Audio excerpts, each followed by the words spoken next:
Our third ticker of the day is Bitcoin. The cryptocurrency is tumbling to a 6-month low after China's central bank launched a new effort to crack down on digital coins, warning of the risks in trading them. Dan Roberts is with me. Dan, what was it last month, right, when we saw a huge spike in Bitcoin, when we heard Xi Jinping come out and saying that China's going to accelerate the development of blockchain technology, and yet today we're seeing it in the reverse. Well, so as often happens, not only in cryptocurrency in that industry, but also when we're trying to parse little statements we hear out of China, I think some things are lost in translation. I think there was an overreaction previously, the time you're talking about, to the upside, and I think there's a little bit of an overreaction happening now. By the way, if you look at our crypto heat map on yahoofinance.com right now, where we present the entire crypto market as little squares, and they're red or green based on how up or down they are, it's all red right now. It's not just Bitcoin. All the coins right now are taking a big hit because of this news.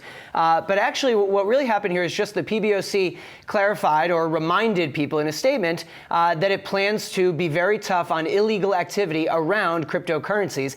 I take that to mean that they're really talking about altcoins, what are called altcoins. Some people call them coins, I won't say it on air, but a word that rhymes with Bitcoin and starts with SH is a very popular word in the industry. I think they're mostly talking about that. That is newly created coins that often are fly-by-night. We used to call them ICOs. Some of them are happening in a different way now. Or recently created coins. Not necessarily Bitcoin, maybe Bitcoin also. But what's interesting in the PBOC statement is they also caution people, don't confuse cryptocurrencies, again, they didn't say Bitcoin specifically, cryptocurrencies with blockchain. They love blockchain. So the headline to me is China, China doesn't like crypto, loves blockchain. And what Xi Jinping has said was he wanted to accelerate blockchain innovation in China. But the PBOC also has a different motive too, right? I mean, we've heard that they, just like other central banks, are looking to launch their own digital currency.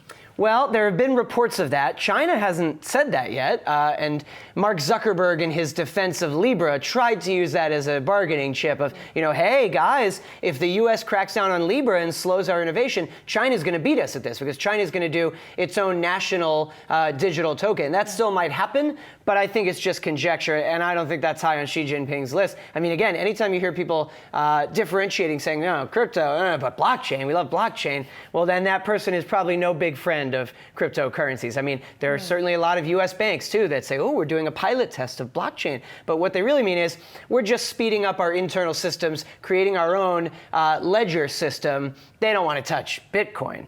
But yeah, we'll see. And by the way, China cracking down on this stuff is not anything new. I mean, 2 years ago, China cracked down majorly. They were one of the first ones to crack down. Exactly right, on the Bitcoin mining pools. And I remember actually that only a week after they really cracked down, suddenly if you looked at a pie chart that showed what countries the majority of Bitcoin transactions were happening in. It used to be always China was number one by far, and it was like China was gone and Japan had become number one. But a lot of the Chinese investors had gone through Japan, which was the story there, right? So we'll still see the price swings regardless of where the actual strategy is going to be. We'll bring you on every time. All right. Thanks so much for that, Dan. Hey investors, Zach Guzman here. Are you interested in learning more about the markets and getting the latest financial news? Well, then click right here to subscribe to our Yahoo Finance YouTube channel.